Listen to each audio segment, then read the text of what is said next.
Good morning students. आज हम आपके एमबीए सेकंड सेमेस्टर का एक सब्जेक्ट है human resource management and HR analytics, उसके कुछ टॉपिक्स का रिवीजन करेंगे। सो फर्स्ट टॉपिक है एचआर एनालिटिक्स, मतलब human resource analytics. So first हम डिस्कस करेंगे एनालिटिक्स क्या होता है। एनालिटिक्स का मतलब होता है किसी भी चीज़ को एनालाइज करना, एग्जामिन करना। एनालिसिस उस वे में जैसे किसी भी डाटा का यूज़ करके या स्टैटिस्टिक डाटा का यूज़ करके, किसी भी नई टेक्नोलॉजी का यूज़ करके अगर हम किसी एम्प्लॉयज़ का या कंपनी का एग्जामिन कर रहे हैं, एनालिसिस कर रहे हैं किसी चीज़ का, उसे बोलते हैं एनालिटिक्स। सो इसमें डिस्कस करेंगे हम एचआर एनालिटिक्स क्या होता है, ह्यूमन रिसोर्स एनालिटिक्स क्या होता है। HR analytics means using data and numbers about employees to make better decision in a company. So HR analytics में हमें एम्प्लॉयज़ का जो डाटा होता है उसके थ्रू एग्जामिन करके या उसका एनालिसिस करके हमें एक रिज़ल्ट तक पहुंचना होता है, या उसका एग्जामिनेशन हमें करना होता है एचआर रिसोर्सेज का, उसे बोलते हैं HR analytics. In simple words it is studying employee information like attendance, performance, salary, training to understand. अगर सिंपल वर्ड्स में हम डिस्कस करें तो ह्यूमन रिसोर्स एनालिटिक्स क्या होता है, अगर हमारे एम्प्लॉयज़ हैं अगर कंपनी में, तो उनकी अटेंडेंस कितनी है या उनका परफॉर्मेंस लेवल कितना है, उन्हें सैलरी पैकेज क्या दिया जा रहा है, उनकी ट्रेनिंग कैसे हो रही है या उनका वर्क कैसे है। ये सारी चीज़ें जो एक्सेल शीट या डाटा शीट हम प्रिपेयर करते हैं, उसमें अगर हम ये सब चीज़ें मेंशन कर रहे हैं तो ये एचआर एनालिटिक्स में इंक्लूड होगा, क्योंकि हम इसका डाटा के थ्रू या स्टैटिस्टिकल वे में हम इसका एग्जामिन कर रहे हैं, इसलिए ये एचआर एनालिटिक्स कहलाता है। इसमें इंक्लूड होता है how employees are working, employees company में वर्क कैसे कर रहे हैं, व्हाट प्रॉब्लम्स एग्जिस्ट, उनके बीच में प्रॉब्लम्स क्या एग्जिस्ट हो रही हैं। डाटा के थ्रू हम ये सारी चीज़ें एग्जामिन इजीली कर पाते हैं।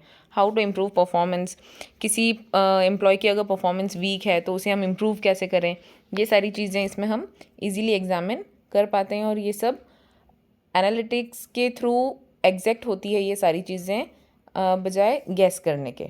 सो एचआर एनालिटिक्स डाटा प्रिपरेशन कैसे किया जाता है।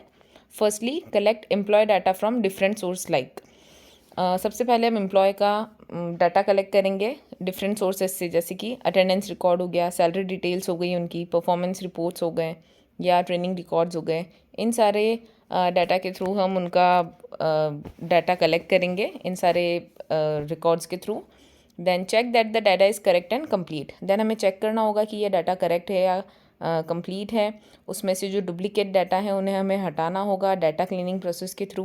Combine data from different department into one system. Different departments होते हैं, फाइनेंस डिपार्टमेंट हो गया, अकाउंट्स डिपार्टमेंट हो गया, मैनेजमेंट डिपार्टमेंट हो गया, अलग अलग डिपार्टमेंट्स होते हैं कंपनी में। उन सबका डाटा कंबाइन करके एग्जामिन करना होगा। देन उन्हें रेगुलर अपडेट करना होगा, हमें रेगुलर ये डाटा शीट अपडेट करनी होती है।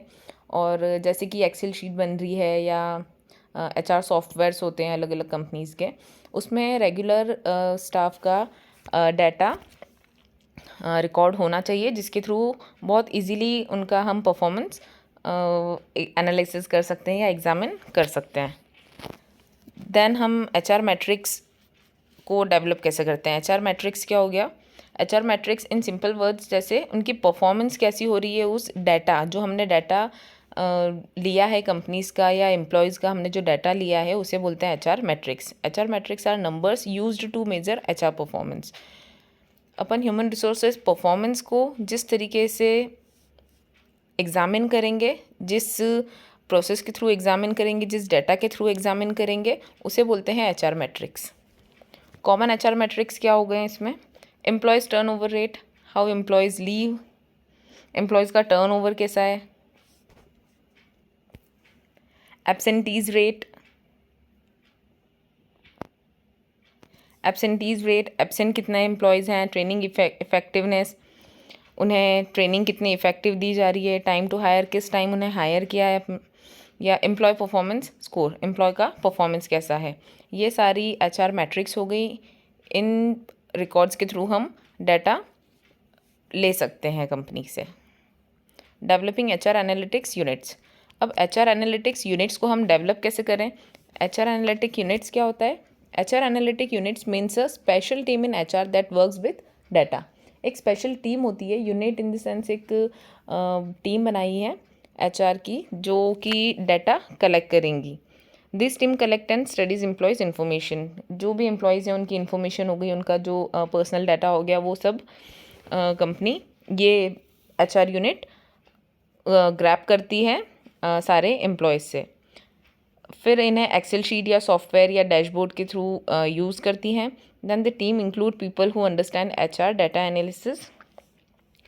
उसके बाद एनालिसिस करने के बाद उनके परफॉर्मेंस, उसे उनके डाटा को एनालाइज किया जाता है, जिससे कि एक इफ़ेक्टिव हम एक पोजीशन पे पहुंच सके कि किसका वर्क, किसकी परफॉर्मेंस अच्छी है, किसके परफॉर्मेंस में इम्प्रूवमेंट लानी है, या किसकी परफॉर्मेंस डाउन है, जो उसे इम्प्रूव करने की ज़रूरत है, कौन से एम्प्लॉयज़ को ट्रेनिंग देना है, डेवलपमेंट करना है उन लोगों का। इस डाटा के थ्रू हम ये सारी चीज़ें ईज़िली ग्रैब कर पाते हैं, या हमें ईज़िली नोन हो जाती हैं ये सारी miss benefits. Developing HR analytics culture. अब एनालिटिक्स कल्चर कैसे डेवलप होगा? यूनिट हो गया, एनालिटिक्स यूनिट हो गया कि एक इंडिविजुअल टीम उन्होंने क्रिएट की थी जो HR का डाटा हमें प्रोवाइड कर रही थी। देन एनालिटिक्स कल्चर क्या हो गया? एनालिटिक्स कल्चर होता है कि वहाँ का इन्वायरमेंट कैसा है, या कंपनी का एनालिसिस के बेसिस पे वहाँ का कल्चर कैसा है। HR analysis culture mean a habit of using data in HR decision. मतलब किसी भी कंपनी में उस कल्चर का या डाटा के बेसिस पे हम जो एग्जामिन कर रहे हैं वो कल्चर बहुत हैबिचुअल हो जाना या रेगुलर हैबिट में लाना बहुत ज़रूरी है। ऐसा नहीं होना चाहिए कि आज हमने एग्जामिन कर लिया डाटा के थ्रू, हम देन 1 साल बाद कर रहे हैं, 1 महीने बाद कर रहे हैं, तो बहुत सारे गैप अगर आ गया बीच में तो बहुत सारी मिसअंडरस्टैंडिंग्स या मिसकंडक्ट हो सकता है। इसीलिए रेगुलर बेसिस में हमें डाटा कलेक्ट करके और रेगुलर परफॉर्मेंस हमें एक्सेल शीट पे या सॉफ्टवेयर्स पे अपडेट करनी चाहिए। उससे हमें एक बेटर परफॉर्मेंस मिलेगी कंपनी की। Employees and manager should trust and use data. Employees को और मैनेजर्स को एक दूसरे पे ट्रस्ट होना चाहिए, हमें इजीली डाटा प्रोवाइड कर देना चाहिए एम्प्लॉयज़ को भी और HR को भी। जो जेन्युइन डाटा है वही इंसर्ट करना चाहिए एक्सेल शीट में। Decision should be based on facts not guess work. Decision facts होने चाहिए, ऐसा नहीं है कि हमने कुछ भी सोच लिया मर्जी से और बस डाल दिया एक्सेल शीट पे। गैस किया हुआ कुछ नहीं होना चाहिए, फैक्चुअल होना चाहिए data. HR staff should be trained and understand data easily. HR staff जो है बहुत ही अच्छे से ट्रेन होना चाहिए, जो कि डाटा को बहुत ईजिली समझ पाए। मैनेजमेंट को सपोर्ट करना चाहिए, इनकरेज करना चाहिए डाटा को अच्छे से यूज़ करने के लिए। Data should be clear, data clear होना चाहिए, एक्यूरेट होना चाहिए, इजी टू एसेस होना चाहिए। रेगुलर रिपोर्ट मेंटेन होनी चाहिए, उसे एनालिसिस होना चाहिए रेगुलर। और reward people who use data driven ideas.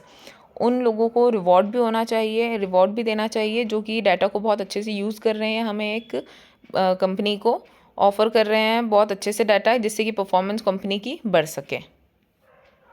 Then concept and framework of compensation analytics. Concept क्या होता है कंपनसेशन एनालिटिक्स का? जैसे हमने एक यूनिट बन गई, टीम बन गई, देन उस कल्चर को हमने हैबिचुअल कर लिया कंपनी में। देन अगर एम्प्लॉयज़ का वर्क अच्छा है तो उन्हें कंपनसेट कैसे करना चाहिए? कंपनसेशन एनालिटिक्स मतलब होता है, इसका मतलब होता है कि जो कंपनी में एम्प्लॉयज़ वर्क कर रहे हैं उनकी परफॉर्मेंस के अकॉर्डिंग उनको कंपनसेट कैसा होना चाहिए, उनके परफॉर्मेंस के अकॉर्डिंग उन्हें सैलरी कैसी मिल रही है या उन्हें वेजेस कैसा मिल रहा है। एक फेयर अमाउंट होना चाहिए उनकी वर्किंग कंडीशन के अकॉर्डिंग, उनके कंपटीशन के अकॉर्डिंग, उनका वर्क कितना इफेक्टिव है उसके अकॉर्डिंग उन्हें किस तरीके से कंपनसेट कर रही है कंपनी। ये भी एनालिटिक वे में कैसे होता है? तो इसका कोर कंसेप्ट होता है डाटा ड्राइवन पे, using numbers and fact rather than intuitions to decide how much employee should be paid. Data driven पे इस पॉइंट में इसका मीनिंग है कि कुछ भी इंट्यूशन के अकॉर्डिंग पे नहीं होना चाहिए, उसके वर्क के अकॉर्डिंग उसे सैलरी पे करनी चाहिए या उसे कंपनसेट होना चाहिए जिस तरीके से वो वर्क कर रहा है, जितना इफेक्टिव वो वर्क कर रहा है। एक स्ट्रेटेजिक बैलेंस मेंटेन होना चाहिए कि हमें इक्वल पे करना चाहिए कि कंपनी को प्रॉफिट भी हो और एम्प्लॉय को हम बहुत अच्छे से मोटिवेटेड एक अमाउंट भी मिले कि हाँ उसे काम करने में भी मोटिवेशन फील हो। Measuring the return on investment of every dollar spend on salaries and bonuses. कितना रिटर्न ऑन इन्वेस्टमेंट है उसके अकॉर्डिंग हमें सैलरी और बोनसेस डिसाइड करने चाहिए। ऐसा नहीं हो कि प्रॉफिट से भी ज़्यादा हम सैलरी डिस्ट्रीब्यूट कर रहे हैं, उसके अकॉर्डिंग सैलरी एंड बोनस दोनों, हर चीज़ का डाटा का एग्जामिन करके अच्छे से जितना वर्क है, जितना वर्क कर रहे हैं, जितना इफ़ेक्टिव वर्क कर रहा है एम्प्लॉय, उसके अकॉर्डिंग उसे सैलरी पे होना चाहिए। देन द फंक्शनल फ्रेमवर्क, इसका फंक्शनल फ्रेमवर्क है जो कि 4 पिलर्स पे डिपेंड है। Internal equity analysis pay across the company to ensure people in similar roles and paid fairly. जितने भी कंपनी में लोग काम कर रहे हैं उन्हें एक फेयर अमाउंट ऑफ सैलरी पे होना चाहिए उनके काम के according. Identifying and fixing pay gap related to gender, ethnicity and tenure. एक गैप के अकॉर्डिंग या जेंडर के अकॉर्डिंग कुछ भी डिस्क्रिमिनेट नहीं होना चाहिए उसके वर्क के अकॉर्डिंग। अगर फीमेल है, मेल है या कुछ भी जेंडर इनइक्वालिटी नहीं होनी चाहिए। जिस मेल हो या फीमेल हो या उनके अकॉर्डिंग उन्हें जितना भी वर्क वो इफ़ेक्टिवली कर लें या एफिशिएंटली कर रहे हैं उसके अकॉर्डिंग उन्हें पे करना चाहिए। एक्सटर्नल कॉम्पिटिटिवनेस, मार्केट पोजीशन कैसी है उसके अकॉर्डिंग भी सैलरी डिपेंड होती है। Comparing company salaries against industry benchmark and competitors, हमारे जो कॉम्पिटिटर्स हैं मार्केट में वो कितनी सैलरी पे कर रहे हैं या बेंचमार्क के अकॉर्डिंग। जैसे ब्रांड हो गया तो ऑब्वियसली उनका जैसे प्रॉफिट ज़्यादा होता है या उनका प्रॉफिट मार्जिन ज़्यादा होता है तो उसके अकॉर्डिंग वो सैलरी पे करेंगे। सो जो मार्केट पोजीशन है अपने प्रोडक्ट की या अपनी कंपनी की उसके अकॉर्डिंग हमें सैलरी पे करना चाहिए। आप एक एम्प्लॉय को कंपनसेट करना चाहिए। Ensuring pay is high enough to attract top talent but not so high that is hurt the business. हमें इंश्योर करना चाहिए ये चीज़ कि एक हम अच्छा अमाउंट पे करें जिससे कि एम्प्लॉयज़ अट्रैक्ट हो, बट इतना भी नहीं कि हमारे बिज़नेस को वो चीज़ लॉस में जाए या हमारा बिज़नेस उस चीज़ से सफ़र करे। पे ऑफ परफॉर्मेंस इंसेंटिव्स, इंसेंटिव्स हमें पे करना चाहिए ऑब्वियसली जिससे कि हमारा वर्क परफॉर्मेंस अच्छा हो या हमारे एम्प्लॉयज़ मोटिवेटेड फील होते हैं, हमारा प्रोडक्टिविटी बढ़ती है। इस चीज़ से हमें इंसेंटिव्स टाइम टू टाइम पे करना चाहिए, कंपनसेट करना चाहिए एक मेजरेबल अमाउंट में कि किस एम्प्लॉय ने कितना अच्छे से काम किया है, किस कौन सी स्किल से उसने अपना वर्क इजीली या बहुत बेनिफिशियल वे में कंप्लीट किया है। तो हमें उस चीज़ के उसलिए उसे मोटिवेटेड फील हो, इसलिए हमें इंसेंटिव्स भी टाइमली पे करना चाहिए। Then concept and framework of recruitment and selection analytics. फिर क्या कंसेप्ट्स होते हैं रिक्रूटमेंट और सिलेक्शन के। Recruitment and selection analytics involve using data to improve how a company find evaluate. अब रिक्रूटमेंट एंड सिलेक्शन एनालिटिक्स क्या होता है कि रिक्रूट और सिलेक्ट करना एम्प्लॉय को डाटा के बेसिस पे।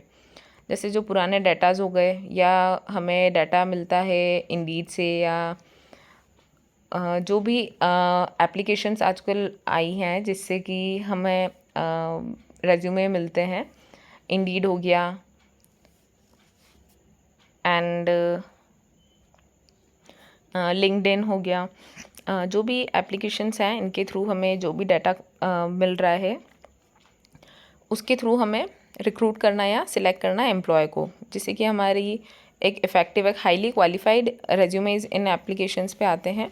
सो इन डाटास के थ्रू एनालिसिस करके एग्जामिन करके हमें रिक्रूटमेंट और सिलेक्शन करना चाहिए। सो इसका कोर कंसेप्ट है evidence based hiring, moving from subjective interviews to data backed decision. एक एविडेंस होता है, हमें एक डिजिटली हमारे पास एक रेज्यूमे होता है जिससे कि हमें एक बहुत अच्छा सब्जेक्टिव एक क्वालिटी एम्प्लॉय मिलने के चांसेस होते हैं। Efficiency tracking, measuring how much time and money spend to fill a single position. बहुत कम टाइम में या बहुत लेस अमाउंट ऑफ मनी इसमें यूज़ होता है अगर हम किसी डाटा के थ्रू या एनालिसिस करके एक सिंगल पोजीशन के लिए हायर करने के लिए हमें ज़्यादा टाइम वेस्ट नहीं करना चाहिए, बजाय एक क्विक हायर प्रोसेस हो सकती है एनालिसिस के थ्रू। सो ज़्यादा टाइम वेस्ट नहीं होता इस चीज़ में। Quality of hire, quality no doubt बहुत अच्छी होती है क्योंकि लिंक्डइन और इंडीड एक प्रोफेशनल एप्लीकेशंस हैं जिसमें बहुत क्वालिफाइड या बहुत अच्छे एम्प्लॉयज़ अपना रेज्यूमे अपलोड करते हैं। सो एक क्वालिटी हायर क्वालिटी एम्प्लॉय मिलने के चांसेस होते हैं कंपनी को। प्रेडिक्टिव मॉडलिंग, प्रिडिक्टिव मॉडलिंग हमें प्रिडिक्शन के थ्रू भी हायरिंग हो सकती है, जैसे कि जो हिस्टोरिकल डाटा होता है हमारे पास, जैसे पुराना डाटा हो गया या पुराना एम्प्लॉयज़ हो गया, उसका डाटा हमारे पास अगर रखा हुआ है, उसे हम एनालिसिस करके अगर लॉन्ग टर्म में देखें तो अगर उन्हीं को हम हायर कर लें तो उनके टर्म्स भी अच्छे बने होते हैं कंपनी से, या उनका नेचर और उनका बिहेवियर, उनकी स्किल्स ऑलरेडी कंपनी को पता होती है। सो एक हिस्टोरिकल डाटा भी अगर हमारे पास है कैंडिडेट का, देन उसके थ्रू भी हम हायर कर रहे हैं तो ये भी कंपनी के लिए बेनिफिशियल होता है। The functional framework, a standard recruitment analytic framework is organise into 4 main stages. 4 main stages होती हैं अगर हम किसी को रिक्रूट कर रहे हैं या सिलेक्ट कर रहे हैं तो उसमें क्या क्या होना चाहिए कि कहाँ से हायर करें या किसे हायर करें, कब हायर करें, ये कुछ क्वेश्चंस होते हैं, ये रिक्रूटमेंट और सिलेक्शन के टाइम एचआर के माइंड में आते हैं। देन फर्स्ट है सोर्सिंग एनालिटिक्स, कि कहाँ से हायर करें। Then tracking which platform, LinkedIn, Indeed, referrals provide the most qualified applicants, जैसा अभी हमने पहले डिस्कस किया। ये ऐसे प्लेटफॉर्म्स हैं लिंक्डइन, इंडीड एंड रेफरल्स जो कि बहुत ही क्वालिफाइड एप्लीकेंट्स हमें प्रोवाइड करते हैं। बहुत क्वालिफाइड लोग इसमें हमारा अपना रेज्यूमेज अपलोड करके करे हुए होते हैं, जिससे कि हमें बहुत अच्छा एम्प्लॉय मिलने के चांसेस होते हैं। Analyse the cost per hire for different channel to optimise marketing spend. इसकी अगर हमारे पास से डिफरेंट एप्लीकेशंस पे डिफरेंट रेज्यूमेज हैं, देन हम इससे ये भी कंपेयर कर सकते हैं कि इसके ऊपर कितनी कॉस्ट अप्लाई हो रही है। अगर कोई कम सैलरी में भी हमें दूसरा एप्लीकेशन पे अगर मिल रहा होगा उसी स्किल में, देन हम उसे प्रेफर कर सकते हैं। तो इससे मार्केटिंग भी बहुत अच्छे से हो जाती है कि वेरियस ऑप्शंस होते हैं हमारे पास कि हम किससे सिलेक्ट करें। Then screening and pipeline analytics, कितना जल्दी हम किसी एम्प्लॉय को हायर कर सकते हैं। Measuring time to fill and time to hire to find bottleneck in the process, कितना टाइम उसे लग रहा है हायर करने में। क्विक इंटरव्यू या वीडियो कॉन्फ्रेंस के थ्रू इंटरव्यूज़ हो जाते हैं, देन बहुत लेस टाइम लगता है बजाय फेस टू फेस इंटरव्यू होने के। सो डाटा के थ्रू या एप्लीकेशंस के थ्रू बहुत फास्ट हायरिंग हो जाती है, जिसमें बहुत कम टाइम यूज़ होता है। Using assessment and test score to filter out candidates who don't meet technical requirements,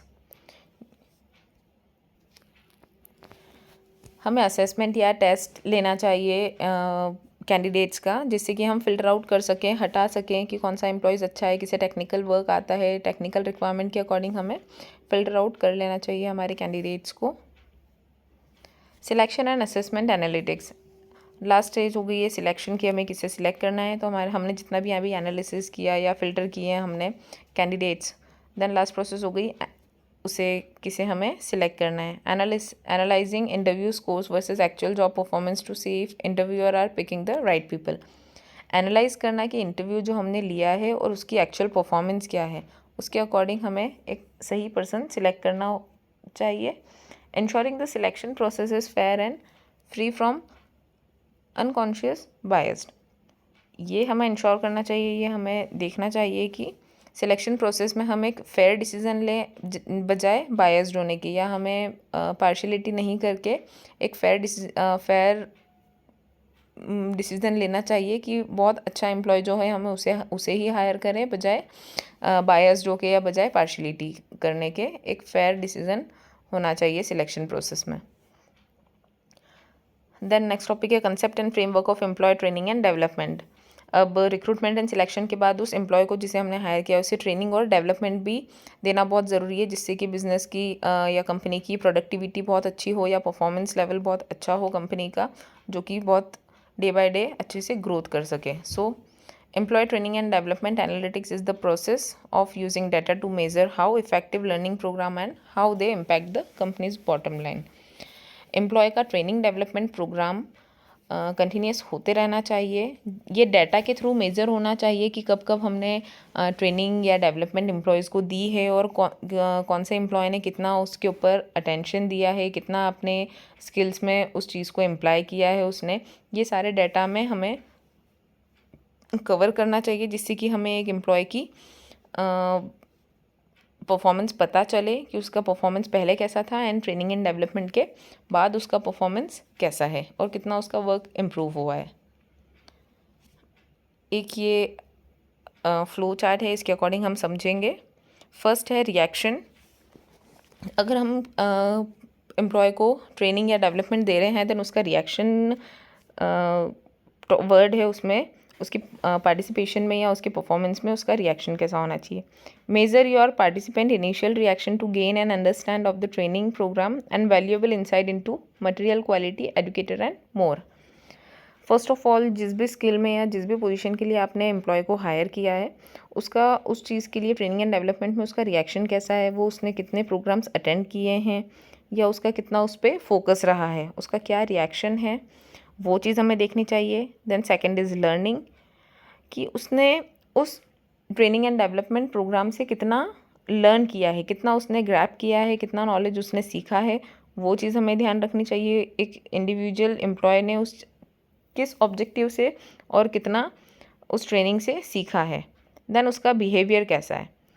third है उसका बिहेवियर, सीखने के बाद उसकी वर्क स्किल में क्या बिहेवियर चेंज हुआ है उसका। ऐसा नहीं हो कि वो पहले जिस लेवल से काम कर रहा था वही लेवल कंटिन्यू कर रहा है या वही परफॉर्मेंस कंटिन्यू कर रहा है। उसे हमने जो अपडेशन सिखाए हैं या ट्रेनिंग एंड डेवलपमेंट के बाद उसमें जो डेवलपमेंट आया है उसकी परफॉर्मेंस में, वो एक्चुअली अप्लाई कर रहा है या नहीं, उसके बिहेवियर में क्या चेंजेस है हमें वो नोटिस करना चाहिए। Then result, measure and analyse the impact your training has had to business level and to be sure to tie it to the individual programme. Result में हमें चेक करना चाहिए देन कि पहले वो काम कर रहा था और अब जो काम कर रहा है उन दोनों को कंपेयर करके एक्चुअल रिजल्ट हमें फाइंड आउट करना चाहिए कि परफॉर्मेंस में क्या बेनिफिट आया है। A common way to structure training and development analytic is by looking at different level of impact। अलग अलग लेवल, जैसे कि हमने अभी फ्लो चार्ट के थ्रू पढ़ा, वही ये डिस्क्रिप्शन में बताया गया है कि उसका रिएक्शन कैसा होता है या उसने सेकंड है उसमें लर्न क्या किया उसने। देन उसका बिहेवियर चेंज कैसे होता है। Then fourth is business result, कि हमें उसका पहले की परफॉर्मेंस और उसके बाद की परफॉर्मेंस दोनों को कंपेयर करके देखना चाहिए कि एक्चुअल में उसने कुछ ट्रेनिंग दी है तो सीखा है या नहीं, उसकी परफॉर्मेंस में कुछ डेवलपमेंट आया है या नहीं। Concept and framework of performance analytics. अब परफॉर्मेंस को एनालिसिस करना, उसे एग्जामिन करना डाटा के through. Performance analytics in HR is to process of using data to measure, monitor and improve how well employees are doing their jobs। Data के through, performance के through हमें ये find out करना कि job, employees की job कैसे improve हो रही है। Instead of a manager just giving a subjective good or bad rating once a year, it uses consistent data to provide a clear picture about actual contribution and growth। Monthly या yearly एक manager के through सब एक word के through एक appreciation दे देना कि good है या बैड है, आपकी परफॉर्मेंस बहुत अच्छी है, आपका परफॉर्मेंस अच्छा नहीं है। इसकी बजाय हमें रेगुलर एक कंसिस्टेंसी मेंटेन करनी चाहिए। डाटा रेगुलर हमें अपडेट करते रहना चाहिए एक्सेल शीट में, जिसकी वजह से हमें एम्प्लॉयज़ की परफॉर्मेंस अच्छे से पता चले। इसका ऑब्जेक्टिव क्या होता है। Moving away from personal bias और favouritism by using hard fact and measurable goals. इसका ऑब्जेक्टिव ये होता है मेनली कि जो फेवरेटिज्म होता है कंपनीज़ में या पॉलिटिक्स जो होती है, बायस्ड होता है या पार्शलिटी होती है, वो इस चीज़ से ख़त्म हो जाती है, क्योंकि हर किसी का actual data, factual data excel sheet में अपडेट होता है। उसी परफॉर्मेंस के थ्रू उसकी सैलरी या उसी परफॉर्मेंस के थ्रू ही उसका नेचर या प्रमोशन, मोटिवेशन, इंसेंटिव सब उसी पे डिपेंड होता है। इसलिए ये बहुत अच्छा एनालिसिस होता है डाटा के थ्रू। हर एक एम्प्लॉय के लिए बेनिफिशियल होता है कि वो फैक्चुअल डाटा के थ्रू उसे प्रमोशन या इंसेंटिव्स मिलते हैं। कंटिन्यूस फीडबैक, कंटिन्यू फीडबैक मिलता रहता है कि हमें आपने पहले कैसे काम किया या अब क्या काम करा है आपने। कंटिन्यू फीडबैक रहता है कितना इम्प्रूवमेंट हुआ है एम्प्लॉयज़ की परफॉर्मेंस में। हाई पोटेंशियल आइडेंटिफिकेशन, किस एम्प्लॉय में स्पार्क है, किस एम्प्लॉय में परफॉर्मेंस लेवल बहुत अच्छी है उसकी, ये हमें आइडेंटिफाई हो जाता है इस डाटा के थ्रू। अगर हम रेगुलर डाटा अपडेट कर रहे हैं तो पता चलता है कि किसकी परफॉर्मेंस कैसी है और कौन कंपनी में सुपरस्टार है या किस में कितना स्पार्क है उस एम्प्लॉय में। अंडर परफॉर्मेंस रूट कॉज, किसका कितना पुअर वर्क है या किस में कितनी लैक परफॉर्मेंस है, किसी में कुछ माइनॉरिटीज़ हैं, वो सारी चीज़ें हमें परफॉर्मेंस के थ्रू या हमारे डाटा रेगुलर अगर डाटा अपडेट कर रहे हैं हम तो उसके थ्रू पता चलता है। सो ये नए टॉपिक्स थे कुछ जो हमने डिस्कस किए हैं। आई होप आप को समझ आए होंगे। Thank you.